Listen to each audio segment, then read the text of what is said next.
మా కుటుంబం జరుగుబాటుకి ఏమో లోటు లేకుండా ఒక చిన్న వ్యాపారం ఏదో ఉంది, ఆ భగవంతుడు ఆశీర్వదించాడు. 3 పూటల 4 వేళ్ళు నోట్లోకి వెళ్తున్నాయి, ఇబ్బంది లేదు. ఉండడానికి ఒక చిన్న గూడు ఉంది, కూడు గుడ్డ నీడ, దీనికి లోటు లేదు. ఇంకా అవసరమైనప్పుడు 10 మందికి మేము చేయి చాపి సహాయం చేయగలుగుతున్నాం. మానవుడు అన్నవాడు మానవ జన్మెత్తినందుకు ఇంతకంటే కోరదగింది ఉంది.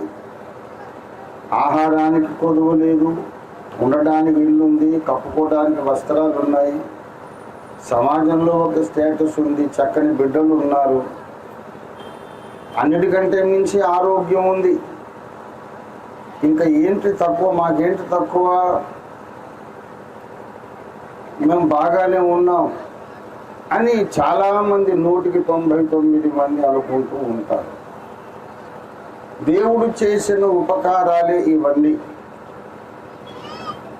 పెళ్ళవడం, పిల్లలు పుట్టడం, బ్రతకడానికి చిన్న సంపాదన ఏదో ఉండడం, ఉండడానికి నీడ, కట్టుకోవడానికి వస్త్రాలు, ఇవన్నీ మేళ్ళు, దేవుడు చేసిన ఉపకారాలు, అందులో అనుమానం లేదు.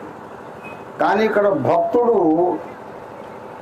ఆ దేవుడు చేసిన ఉపకారాలను ఏకరువు పెట్టడం ప్రారంభించి మొట్టమొదటి ఉపకారం ఏం చెబుతున్నాడంటే, ఈ కూడు బట్ట నీడ ఇవన్నీ చెప్పట్లేదు, ఇంకొకటేదో చెబుతున్నాడు. ఆయన నీ దోషములన్నిటినీ క్షమించువాడు. దేవుడు చేసే ఉపకారాలలో, చేయవలసిన ఉపకారాలలో మొట్టమొదటిది మన జన్మ కర్మ పాపముల నుండి మనల్ని విడిపించుట. ఆ ఒక్క ఉపకారము లేకపోతే ఈ భూమి మీద ఉన్నటువంటి సకల సంపదలు మనకు వ్యర్థమే. మన జన్మ కర్మ పాపాల నుండి విడిపించబడకపోతే ఈ సమాజంలో మనకున్న పరువు ప్రతిష్ట పరపతి వ్యర్థమే. ఇక్కడ మనం అనుభవించే అష్టైశ్వర్యాలు కూడా వ్యర్థమే. ఏదేది చూసి ఇవన్నీ నాకున్నాయి కనుక నేను అదృష్టవంతుడిని అనుకుంటున్నామో అవేవి భవిష్యత్తులో ఒకనాటికి పనికి రాకుండా పోతాయి. ఎప్పుడంటే మనం ఈ శరీరాన్ని వదిలేసినాక. ఒక రోజు వస్తుంది మనం ఈ శరీరాన్ని వదిలి వెళ్ళిపోతాం. Samrat Ashoka, the greatest emperor ever ruled the earth, ఈ లోకంలో రాజ్య స్థాపన చేసి పరిపాలించిన మహారాజుల్లోకెల్లా అతి గొప్పవాడు సామ్రాట్ అశోకుడని గూగుల్ సర్చ్లో చెప్తారు, వికీపీడియాలో చెప్తారు. అలాంటి మహాచక్రవర్తి ఇప్పుడు లేడు. ఇంకా చెప్పుకోవాలంటే మనము మరి మహానుభావులు అనుకున్నటువంటి మహానాయకులు ఒక్కొక్కరు కూడా ఈ కాలము నుండి వెళ్ళి నిత్యత్వంలో ప్రవేశించారు. అశుభం కాదు, వాస్తవం, జీవిత వాస్తవం. మనం అందరం ఈ లోకాన్ని వదిలిన తర్వాత, అక్కడికి వెళ్ళిన తర్వాత దేవుడు నీకు చేసిన మేలేమిటి బాబు అంటే, నాకు మంచి వ్యాపారం ఇచ్చాడండి అని చెప్తామా? ఏది ఆ వ్యాపారం అక్కడ కనపడదు. బోలెడంత డబ్బు, వెండి, బంగారం నాకు ఉండేవి అని చెప్తామా? అక్కడ ఏది చూపించమంటే ఆ వెండి బంగారాలు అక్కడ ఆ లోకంలో కనిపించవు. మంచి వస్త్రాలు ఉండేవి, గొప్ప రాజభవనం ఉండేది, నాకు దేవుడు ఇచ్చాడు, ఏది అక్కడ ఏది కనబడదు. ఈ భూప్రపంచంలో ఉన్నంత వరకే ఇవన్నీ. దాటిపోయిన తర్వాత మనం కట్టుకున్న ఇల్లు, మనం కట్టుకున్న వస్త్రాలు, మనం తిన్నటువంటి మంచి రాజభోజనం ఏది అక్కడ పనికి రాదు, అక్కడ కనిపించదు. అసలు ఎక్కడ చూద్దామంటే కనిపించదు. ఈ లోకము అశాశ్వతమైనది. ఇది పెద్దలందరూ చెబుతున్నటువంటి వాస్తవం. ఈ లోకము 3 నాళ్ళ ముచ్చట. అలాగైతే ఈ లోకంలో అనుభవించే ఆనందాలు కూడా 3 నాళ్ళ ముచ్చటే. కనుక దేవుడు చేసే ఉపకారము శాశ్వతమైనదై ఉండాలి. ఆ శాశ్వతమైన ఉపకారం ఏమిటి అంటే ఆయన మన దోషములన్నిటినీ క్షమించేవాడు. ఈ ఒక్క ఉపకారము పొందితే, పాప క్షమాపణ మనం పొందితే, ఆ తర్వాత పైలోకంలో కూడా మనకు రాజభవనం ఉంటుంది, రాజవస్త్రాలు ఉంటాయి, రాజభోజనం ఉంటుంది. ఆకలి, దప్పిక, వ్యాధి, మరణము లేనటువంటి ఆనందభరిత జీవితాన్ని అంతులేని కాలం మనం జీవిస్తూనే ఉంటాం. అది మోక్ష ప్రాప్తి. ప్రియ మిత్రులారా, మరి ఆ ఉన్నతమైనటువంటి మహిమ ఇప్పుడు మనం మాట్లాడుకోవడం అవసరమా అని ఒక ప్రశ్న. నేను ధర్మ ప్రచారకుడిని, క్రైస్తవ సంఘ స్థాపకుడిని అయినా కూడా ఫేస్బుక్లోను, ఇంటర్నెట్లో అన్నిట్లో నేను యాక్టివ్గానే చూస్తూ ఉంటాను. మరి లోకాన్ని గమనించాలి కదా. లోకంలో ఎవరేమనుకుంటున్నారో మనకు తెలియాలి అని ఫేస్బుక్ చూస్తుంటే ఒకరు మంచి పోస్టింగ్ చేశారు. ఇద్దరు వ్యక్తులు చాటింగ్ చేసుకుంటున్నారు. ఒక అబ్బాయి, అమ్మాయి ఒక మెసేజ్ పెట్టింది. ఏంటంటే, life is short, so better enjoy it to the fullest. జీవితం అశాశ్వతం, చాలా షార్ట్. కొద్దిసేపట్లోనే ఈ జీవితం మాయమైపోతుంది. దీపం ఉండగానే ఇల్లు చక్కబెట్టుకోవాలన్నట్టు ఈ శరీరం రాలిపోతుంది.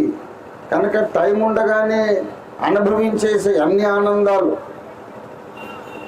సమయం ఉన్నప్పుడు అన్ని ఆనందాలు అనుభవించేసేయాలి, అన్ని సుఖాలు అనుభవించాలి. జీవితం చాలా కొన్ని రోజులే ఉంటుంది. Life is very short, enjoy it అని ఆ అమ్మాయి మెసేజ్ పెట్టి, ఈ అబ్బాయి మళ్ళీ మెసేజ్ పెట్టాడు. లైఫ్ ఈజ్ షార్ట్ నిజమే, కానీ ఇటర్నిటీ ఈజ్ లాంగ్. ఈ జీవితం నుంచి వెళ్ళిపోయాక ఉండే నిత్యత్వము అంతులేని కాలము. Why not get prepared for it? జీవితం త్వరగా ముగించేస్తాం, తర్వాత ఏమవుతుందంటే ముగింపు లేని కాలం మొదలవుతుంది. దాని పేరు నిత్యత్వం. ఇక్కడ నుండి నీవు శిక్షలోకి వెళితే ఆ శిక్ష యుగయుగాలు ఉంటుంది. ఇక్కడ నుండి నీవు దేవుని సాన్నిధ్యంలోకి వెళితే ఆ సుఖము, శాంతి, మహిమానందం, పరమానందం యుగయుగాలు ఉంటుంది. కనుక ఈ కొంచెం పాటి జీవితం ఒక 50, 60, 70, 80, మహా అయితే 100 సంవత్సరాలు మనకెందుకు దేవుడు ఇచ్చాడంటే అనంతమైన నిత్యత్వాన్ని ఆనందంగా జీవించడానికి, సిద్ధపడడానికే ఈ బ్రతుకుని ఇచ్చాడు. కానీ తిని తాగి తందనాలాడి జల్సా చేయడానికి కాదు. ఇప్పటి జీవితం యుగయుగాల నిత్యమైన ఉనికికి మనం వెళ్ళక ముందు సిద్ధపాటు, ప్రిపరేటరీ టైం. పరీక్షల కొరకు ఎంతో సిద్ధపడతారు చదువుకునే బిడ్డలు. మనం కూడా నిత్యత్వానికి సిద్ధపడాలి. సిద్ధపాటు అంటే మనం ఏదో కష్టమైన సాధనలు, జపతపాలు చేయనక్కర్లేదు. పాప క్షమాపణ పొందాలి. ఇక్కడ దేవుడు చేసే ఉపకారములన్నిటిలో గొప్పది పాప క్షమాపణ. ఇదే బైబిల్ గ్రంథంలో 32వ కీర్తనలో కూడా ఇదే భక్తుడు అంటాడు ఒక మాట, తన అతిక్రమములకు పరిహారము నొందిన వాడు, తన పాపమునకు ప్రాయశ్చిత్తము నొందిన వాడు ధన్యుడు. ప్రభువైన యేసుక్రీస్తు వారు ఈ భూమి మీద శరీరధారిగా జీవించిన దినాలలో అనేక ఉపమానాలు చెప్పాడు. ఉదాహరణగా ఒక కథ చెప్పాడు, ఉపమాన కథ. కానీ ఒకటి ఆయన కనీసం 2 అని చెప్పుకోవచ్చు. వాస్తవ జీవిత సంభవాలే చెప్పాడు. ఒకటేమో యెరూషలేము నుండి యెరికోకు ఒకడు దిగి వెళ్ళడం, అది వాస్తవంగా జరిగిన సంభవం. ఇంకొకటి లూకాసు వార్త 16వ అధ్యాయం 19వ వచనం నుండి ఉన్నటువంటి ఒక సంఘటన ఏంటంటే, ధనవంతుడు ఒకడు ఉండెను. అతడు రాజవస్త్రములు ధరించుకొని ప్రతిదినము బహుగా సుఖపడుచుండువాడు. అక్కడనే ఒక పేదవాడు ఉండెను. వాడికి ఒళ్ళంతా కురుపులు, బాధ, భోజనం లేదు. ధనవంతుడు భోజనం చేస్తుంటే బల్ల మీద నుండి కింద రొట్టె ముక్కలు ఏమైనా పడితే ఆ ధనవంతుడు ఏరుకొని తినడు కదా, వాటిని పనోళ్ళు కూడా తినరు, బయట పారేస్తారు. ఆ రొట్టె ముక్కలతో ఆకలి తీర్చుకుందామని చూసేంత పేదవాడు ఆ దరిద్రుడు. ఒక టైం వచ్చింది, ఆ బీదవాడు చనిపోయాడు. అతన్ని సమాధి చేసినట్టు కూడా లేదు. మున్సిపాలిటీ వాళ్ళు ఈడ్చి పారేశారు. అంత నిరుపేదకు సమాధి కార్యక్రమం ఎవరు చేస్తాడు? ఈడ్చి అవతల పారేశారు. కానీ లాజరు, ఆ దరిద్రుడి పేరు లాజర్ అని చెప్పాడు. అందుకే అది వాస్తవ జీవిత సంఘటన అంటున్నాం. ఉపమాన కథ అయితే పేరు చెప్పాడు యేసయ్య. నిజంగా జరిగింది ఇది. ఆ లాజర్ అనే దరిద్రుడు చనిపోయాక శరీరాన్ని మున్సిపాలిటీ వాళ్ళు అవతల పారేశారు, కానీ ఆత్మను దేవదూతలు వచ్చి పరలోకానికి తీసుకొని వెళ్ళారు. అక్కడ అబ్రహాము రొమ్మున ఆనుకొని అతడు విశ్రాంతి తీసుకుంటున్నాడు. ఇంకా కురుపులు లేవు, వ్యాధి లేదు, ఆకలి లేదు, దప్పిక లేదు, మనస్సులో వేదన లేదు, ఒంటరితనము ఫీల్ అవ్వటం లేదు. సచ్చిదానంద భరితుడైపోయాడు ఆయన. ఈ లోపల ఈ ధనవంతుడికి కూడా ఒక టైం వచ్చింది. వాడు కూడా చచ్చిపోయాడు. వాడు చచ్చిపోయిన తర్వాత ఘనంగా సమాధి కార్యక్రమం చేశారు. మరి ధనవంతుడు కదా, మహారాజు లాంటి ధనవంతుడు, ఘనంగా అంత్యక్రియలు చేశారు, స్మారక కూటాలు పెట్టారు, అతన్ని కూర్చి గొప్ప గొప్ప ఉపన్యాసాలు ఇచ్చారు. చాలా గొప్పవాడు అన్నారు, దానకర్ణుడు అన్నారు, గొప్ప గొప్ప కార్యాలు, మంచి కార్యాలు చేశాడండి, అదృష్టవంతుడండి, పెట్టి పుట్టాడండి, అందుకే దేవుడు ఇంత ఐశ్వర్యం ఇచ్చాడని అందరూ పొగిడేశారు. కానీ ధనవంతుడు చనిపోయిన కన్ను మూసిన ఆ క్షణమే పాతాళపు అగ్నిజ్వాలలో కళ్ళు తెరిచాడని ప్రభు అయిన యేసు చెప్పిన వాస్తవ జీవిత సంఘటన. వాడక్కడ కేకలేస్తున్నాడు, బాబోయ్ బాధగా ఉంది, కాలిపోతున్నాను. ఆత్మ కాలదు అని మన పెద్దోళ్ళు చెప్పారు, కానీ ఆత్మను కాల్చే అగ్ని కూడా ఒకటి ఉంది, దాని పేరే నరకం. ఆత్మ కాలదని చెప్పారు, మరి నరకంలో అగ్ని ఉందని చెబుతున్నారుగా. ఈ భౌతికమైన అగ్ని ఆత్మను కాల్చరు. వేరొక లోకంలో ఇంకో రకమైన అగ్ని ఉంది, అది ఆత్మను కూడా కాలుస్తుంది. ఆ అగ్ని ఉన్న స్థలమే నరకం. అక్కడ పడ్డాడు వీడు పోయి. అక్కడికి వెళ్ళిన తర్వాత ఏంట్రా నన్ను ఇలా కాలుస్తున్నారు, మర్యాద లేదా?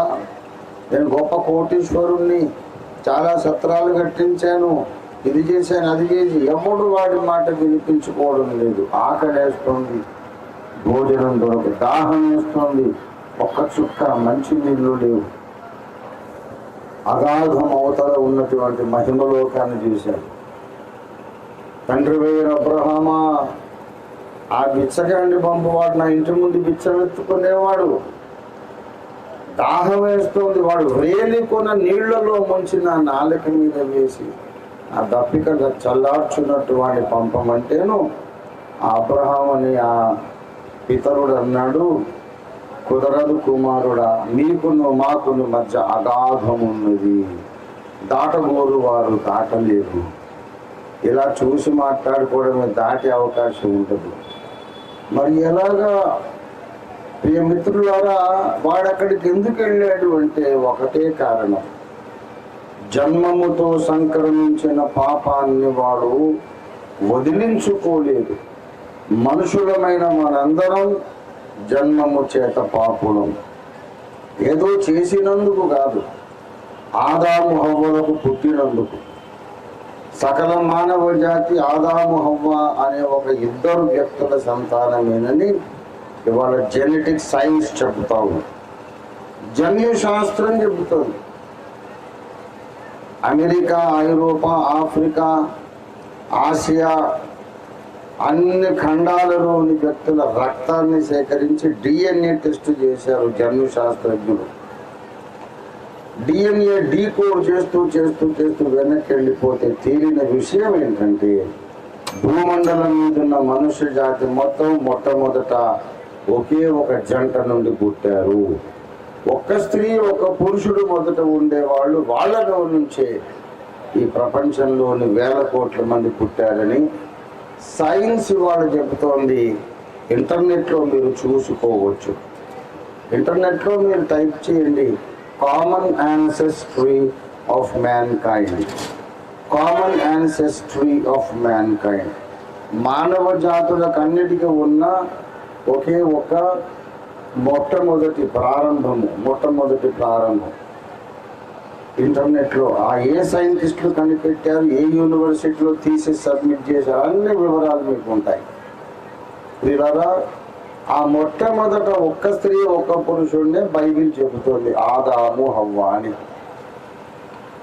అక్కడ నుండి వచ్చినప్పుడు వాళ్ళిద్దరూ తప్పు చేశారు కనుక తల్లికి తండ్రికి ఎయిడ్స్ ఉంటే బిడ్డకు ఎయిడ్స్ వస్తుంది. ఆ పాప తప్పు చేసినందుకు, ఆ కుమారుడు తప్పు చేసినందుకు కాదు. తల్లి తండ్రికి ఎయిడ్స్ ఉంటే చిన్న బిడ్డకు వస్తుంది. అలాగే మన జాతికి మూల పురుషులైన ఆదాము హవ్వలు పాపులైనారు గనక మనందరము పాపులైనాము. పాపము స్వభావ పాపము, తర్వాత క్రియాపాపం. స్వభావ పాపం ఉంది కనుక క్రియాపాపం. ప్రియా మిత్రులారా, ఈ స్వభావ పాపము నుండి రక్షించడానికి ఆ పరమాత్ముడు మనిషి అయి పుట్టి యేసుక్రీస్తు అనే పరిశుద్ధ మానవుడిగా శిలువ మీద యజ్ఞమైనాడు. ఇంటర్నెట్లో మొన్న ఇంకొక ప్రశ్న నేను చూశా. యేసుక్రీస్తు పాపులను రక్షిస్తాడు అంటే పాపులను రక్షించేవాడు పెద్ద పాపి అవుతాడు కానీ దేవుడు ఎలాగవుతాడు రా అని వెటకారంగా ప్రశ్నించారు. మంచి ప్రశ్నే కానీ అజ్ఞానంలో నుంచి వచ్చిన ప్రశ్న. పాపులను రక్షించుట అంటే నీవు ఎన్ని పాపాలైనా చెయ్యి, నీకు దండన రాకుండా తప్పిస్తాననే రక్షకుడు యేసు కాదు. నీవెన్ని పాపాలైనా చెయ్యి, ఎక్కడో మునిగితే పాపాలు పోతాయి, ఎక్కడో తిరిగితే పాపాలు పోతాయి అనే దేవుడు ఆయన కాదు. యేసు ప్రభు వారిచ్చే రక్షణలో రెండు ప్రత్యేకమైన కార్యక్రమాలు ఉన్నాయి. ఒకటి మారు మనస్సు, ఒకటి నూతన జన్మ. మారు మనస్సు, నూతన జన్మ. మూడవది శుద్ధీకరణ. శుద్ధీకరణ అంటే ఏంటి? బట్టలకు మురికైతే సబ్బుతో ఉతికేస్తాం, కానీ బ్రతికే మురికైపోయింది, హృదయం మలినమైపోయింది, జీవితమే మురికైపోయినప్పుడు ఏ సబ్బుతో ఉతకాలి? ఏ సబ్బు దొరకదు ఉతకడానికి. ప్రపంచంలోని ఏ సబ్బు కూడా జీవితానికి, హృదయానికి ఉన్న మాలిన్యాన్ని తొలగించజాలదు. బ్రతుకుకి, హృదయానికి, బుద్ధికి ఉన్న మురికిని తొలగించడానికి ఒకే ఒక సబ్బున్నది, అది పరమాత్ముని రక్తము. బైబిల్ చెబుతోంది, 1 యోహాను 1:7 యేసు రక్తము ప్రతి పాపము నుండి మనలను పవిత్రులుగా చెయ్యను. యేసు రక్తము పవిత్రులుగా చేస్తుంది, ఎందుకంటే దేవుని జీవం ఆ రక్తంలో ఉంది. యేసు రక్తం ఎవరిని బట్టి వాళ్ళని కడగదు. ముందు పశ్చాత్తాపపడాలి, మారు మనస్సు పొందాలి. మారు మనస్సు అంటే నేను బ్రతుకుతున్న పాపపు జీవితం ఇక బ్రతకనని యూటర్న్ తీసుకోవాలి. మనస్సులో ఒక యూటర్న్ లాంటిది. ఈ కార్యాలు, ఈ ప్రవర్తన ఇక నేను చెయ్యను, నేను మారుతాను, కొత్త బ్రతుకు మొదలు పెడతాననే తీర్మానము మారు మనస్సు అంటారు. పశ్చాత్తాపము మారు మనస్సు. తర్వాత ఆ దేవుడే దిగి వచ్చి నరుడై నా కొరకు బలి అయినాడు, నా శిక్షణ ఆయన భరించాడు అనే విశ్వాసం. తర్వాత ప్రార్థన. నరుడై పుట్టిన దేవుడా యేసురాజా నా పాపాలు క్షమించమని చిన్న ప్రార్థన చేస్తే అప్పుడు యేసు రక్తం వీడిని కడుగుతుంది, క్షమిస్తుంది. వీడు కొత్త మనిషి అయిపోతాడు, ఇక పాపి కాదు. పాపిని పరిశుద్ధునిగా చేసి నరకంలో పడకుండా రక్షిస్తాడు యేసయ్య. పాపిని పాపిగానే ఉంచి రక్షించడు, అలాగైతే ఆయన మహాపాపి. కానీ యేసు ప్రభు మనలను పాపము నుండి విడిపిస్తాడు. పాపం చేసే ప్రతివాడు పాపానికి దాసుడు, తాగేవాడు తాగుడుకు దాసుడు, సిగరెట్టుకు బానిస, వ్యభిచారానికి బానిస, రకరకాల పాపాలకు బానిసలు ఉన్నారు. యేసు ప్రభు వారు ఆ బానిసత్వంలోని మనిషిని విడిపిస్తాడు, విడిపించి అగ్నిగుండంలో పడకుండా రక్షిస్తాడు. అందుచేత ఆ దేవుడు చేయగలిగిన గొప్ప ఉపకారము మన దోషములన్నిటిని క్షమించుట. ఎలా క్షమిస్తాడు అంటే మనము చెల్లించాల్సిన జరిమానా ఆయన చెల్లించి మనం ఇక జరిమానా కట్టనక్కర్లేకుండా చేసి మనలో కొత్త మనసు, కొత్త బ్రతుకు, కొత్త బుద్ధి, కొత్త స్వభావం పుట్టించి నరకము నుండి రక్షిస్తాడు. గనుక ఆయన పేరే రక్షకుడు. యేసు అంటే హెబ్రీ భాషలో రక్షకుడు. యేసును ప్రకటిస్తున్నామంటే రక్షకుడిని గురించి ప్రకటిస్తున్నాం. ఎక్కడ రక్షకుడు? దేని నుంచి రక్షకుడు? అగ్నిగుండము నుండి రక్షించేవాడు. కనుక ఆయన చేసిన గొప్ప ఉపకారము మొట్టమొదట మన పాపములను క్షమించుట, మన కొరకు యజ్ఞమై తిరిగి లేచుట. ఈ రీతిగా పరమాత్ముడే మన కొరకు యజ్ఞమై తిరిగి లేస్తాడని ఋగ్వేదములో రాయబడి ఉంది. కృష్ణ యజుర్వేదములో, శుక్ల యజుర్వేదంలో, సామవేదంలో రాయబడి ఉంది. ఈ చతుర్వేద సంహితను నేను 72 సార్లు చదివాను. చతుర్వేద సంహిత 72 సార్లు చదివి హిందువులకు వేరే దేవుడు, క్రైస్తవులకు వేరే దేవుడు లేడు బాబు, ఒక్క దేవుడు ఉన్నాడని హైందవ క్రైస్తవం అనే గ్రంథం రాశారు. ఈ గ్రంథం రాసి ఇప్పుడు 12 సంవత్సరాలు దాటిపోతుంది. అనేక వేల మంది ఆ పుస్తకం కొనుక్కొని చదివారు. బహుశా రామ్మోహన్ రావు గారి దగ్గర పుస్తకాలు ఉండొచ్చు, ఆసక్తి పనులు తీసుకొని చదవండి. హైందవ క్రైస్తవం, హిందుత్వం వేరు క్రైస్తవం వేరు కాదు బాబు, ఒకటే. ఎందుకంటే ఇలాగ దేవుడు నరుడై పుడతాడు, చచ్చిపోతాడు, తిరిగి లేస్తాడని ఋగ్వేదమే చెప్పింది, శుక్ల యజుర్వేదం చెప్పింది. ఏ శ్లోకంలో ఏ మంత్రంలో చెప్పిందో అందులో రెఫరెన్సులు అన్ని ఇచ్చి రాశా.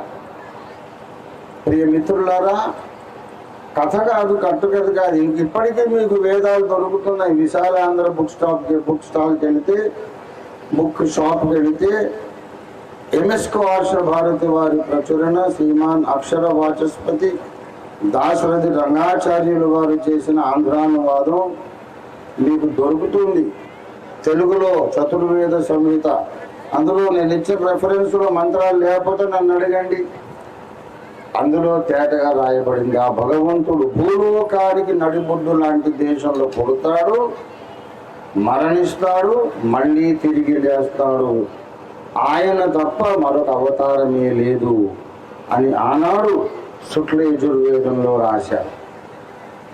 గనక వేదములను గౌరవించినా సరే ఈ భూమధ్యపురములో పుట్టి మరణించి లేచిన వాడిని గురించి మనం ఆలోచించాలి. ఆయన పేరే యేసు. ఇజ్రాయెల్ దేశం భూలోకానికి నడిబొడ్డు లాంటి ప్రదేశం. కనుక విద్వేషాలు, అనవసర ద్వేషాలు విడనాడి కాస్త మంచి మనస్సుతో ఆలోచిస్తే ఆ మహాదేవుడు మన కొరకు చేసిన యజ్ఞం ఏంటో మనకు అర్థమవుతుంది.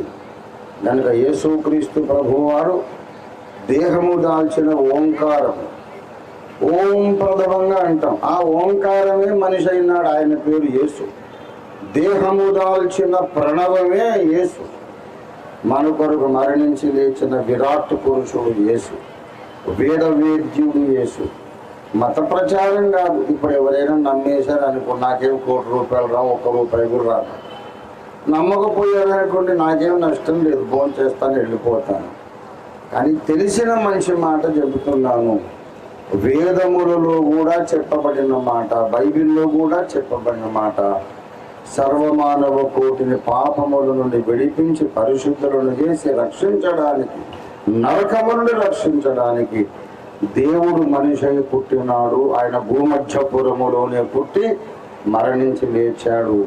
చరిత్ర వెతికితే మనకు యేసు కనబడుతున్నాడు.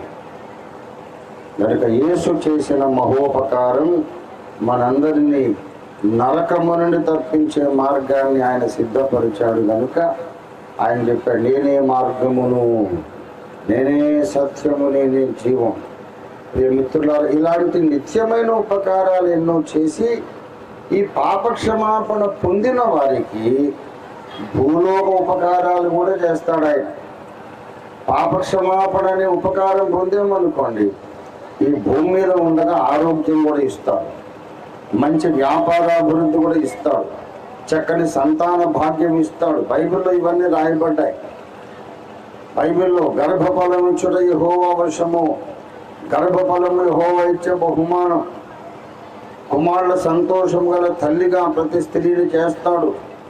ఇవన్నీ బైబిల్లో ఉన్న మాటలు. లోకరీతిగా ఏమీ చెయ్యడని కాదు. మొదట మోక్ష సాధన, పాప క్షమాపణ, ఆ తర్వాత భూమి మీద ఉద్యోగాలు, వ్యాపారాలు, కుటుంబాలు అన్నీ. అయితే ఇక్కడ అశోక్ బాబు యొక్క కుటుంబాన్ని అభినందిస్తున్నాను. వాళ్ళు ఈ 2 మేళ్ళు పొందారు. రామ్మోహన్ రావు గారి కుటుంబం 2 మేళ్ళు పొందారు. నిత్య రక్షణ, శాశ్వత రక్షణ అనే మహా ఉపకారం యేసునామంలో పొంది, అలాగే లోకరీతిగా కూడా వారు ఆశీర్వదింపబడుతున్నారు. నా కళ్ళ ముందే రామ్మోహన్ రావు గారి పిల్లలు ఎదిగారు, వాళ్ళకి పెళ్లి చేసిన, వాళ్ళ పిల్లలు పుట్టారు, వాళ్ళు ఎదుగుతున్నారు. దినదిన ప్రవర్ధమానమై లోకానికి ఒక వెలుగుగా రాంబాబు కుటుంబం, నేను తమ్ముడు రాంబాబు అని అంటాను, తమ్ముడు అంటాను, వారి కుటుంబం వారు దిల్లుతూ ఉంది. అలాగే ప్రతి ఒక్కరు కూడా ఇహపర సంబంధమైన ఆశీర్వాదాలు పొందుకోవాలని నేను ఆశిస్తున్నాను. మనం బాగుండాలి. ఒక సామెత ఉంది, ఒక లోకోక్తి నడుస్తూ ఉంది, అందరూ బాగుండాలి, అందులో నేను ఉండాలి. అందరూ బాగుండాలి, నేను దాన్ని కలుపుతున్నాను. అందరూ బాగుండాలి, 2 లోకాల్లో కూడా బాగుండాలి. అందరూ ఈ లోకంలో బాగుండాలి, అందరూ ఈ లోకాన్ని విడిచిన తర్వాత కూడా బాగుండాలి. లూకాసు వార్త 16లో ధనవంతుడు ఈ లోకంలో మాత్రమే బాగున్నాడు. వెళ్ళిపోయినాక భయంకరమైన యుగ యుగాల అగ్నిగుండ చిత్రహింసలు, అగ్నిగుండపు శిక్షలు పడిపోయినాడు. వాడు బాగున్నాడా? వాడు బాగోలేదు. అలా బాగుండటం కాదు, అందరూ బాగుండాలి. ఈ లోకంలో బాగుండాలి, పై లోకంలో కూడా బాగుండాలి. ఈ 2 లోకాల్లో బాగుండేటట్టు చేసే మహోపకారి యేసుక్రీస్తు నాథుడు.